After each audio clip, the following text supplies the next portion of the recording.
तैयारी स्टार्ट। वाद तथ्य।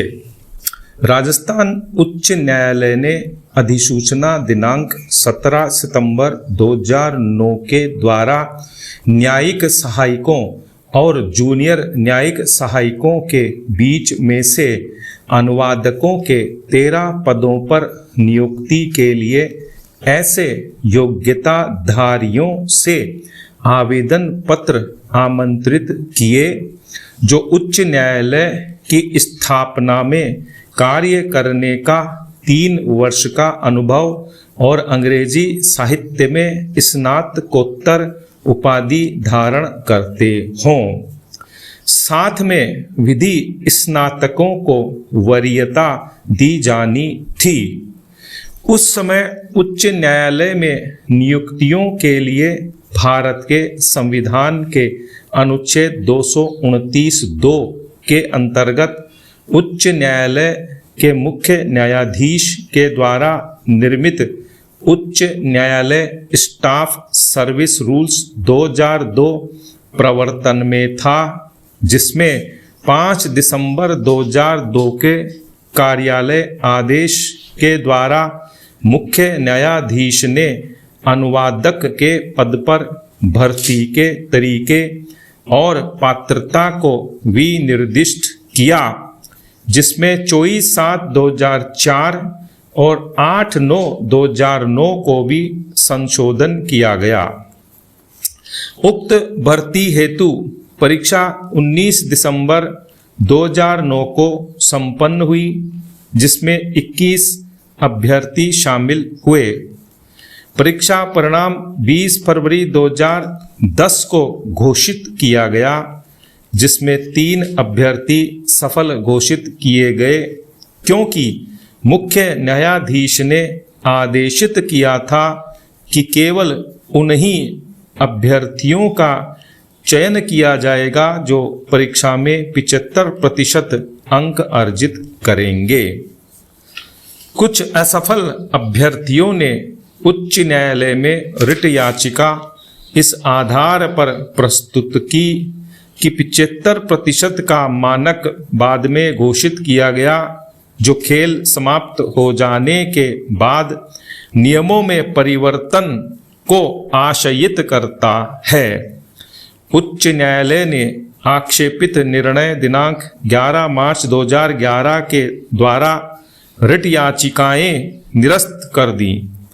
उच्च न्यायालय का निष्कर्ष था कि नियोजक यह सुनिश्चित करने के लिए एक उच्चतर बेंचमार्क नियत कर सकता है कि पद के उपयुक्त किसी व्यक्ति को नियुक्त किया गया है और कि चयन सूची में स्थान प्राप्त कर लेने मात्र से कोई अभ्यर्थी नियुक्ति हेतु अपराजेय अधिकार नहीं प्राप्त अर्जित कर लेता है। अतः अभ्यर्थियों ने उच्चतम न्यायालय में ये अपीलें प्रस्तुत की, जिन्हें इस न्यायालय की पूर्ण पीठ ने आदेश दिनांक 20/3/2013 के द्वारा वृहद पीठ को संदर्भित कर दिया। पूर्ण पीठ का निष्कर्ष था कि इस परीक्षा के विज्ञापन की तिथि अर्थात 17/9/2009 तक नियमावली 2002 में न्यूनतम 75% अंक अर्जित करने की पात्रता की शर्त नहीं थी और उसे बाद में 14/7/2004 को जोड़ा गया। पुनः प्रश्नगत विषय पर निर्णयों में संघर्ष मतभेद के कारण उसे वृहद पीठ को संदर्भित कर दिया गया। तदनुसार निर्धारण के लिए प्रश्न 1. भर्ती प्रक्रिया कब प्रारंभ होती है और कब समाप्त होती है? 2. सिद्धांत का आधार कि रूल्स ऑफ द गेम को खेल के जारी रहने के दौरान या खेल समाप्त होने के बाद बदला नहीं जाना चाहिए। 3. क्या के मंजूश्री बनाम आंध्र प्रदेश राज्य 2008 3 SCC 512 के मामले में दिया गया निर्णय इस विषय पर दिए गए पूर्ववर्ती निर्णयों से भिन्नता में है? 4. क्या उपर्युक्त सिद्धांत समान रूप से चयन के लिए तरीके या प्रक्रिया पर भी कड़ाई से लागू होता है जहां तक योग्यता मानक का संबंध है? 5.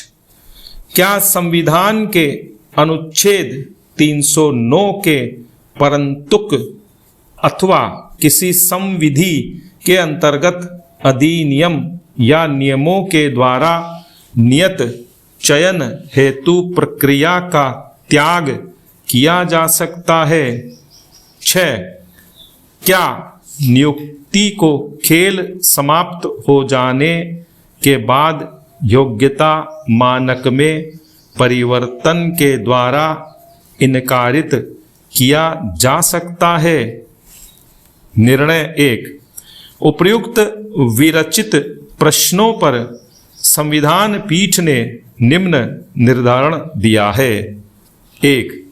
भर्ती प्रक्रिया आवेदनों के आमंत्रित किए जाने के विज्ञापन के जारी होने के साथ की तिथि से प्रारंभ हो जाती है और रिक्तियों के भरे जाने के साथ समाप्त हो जाती है।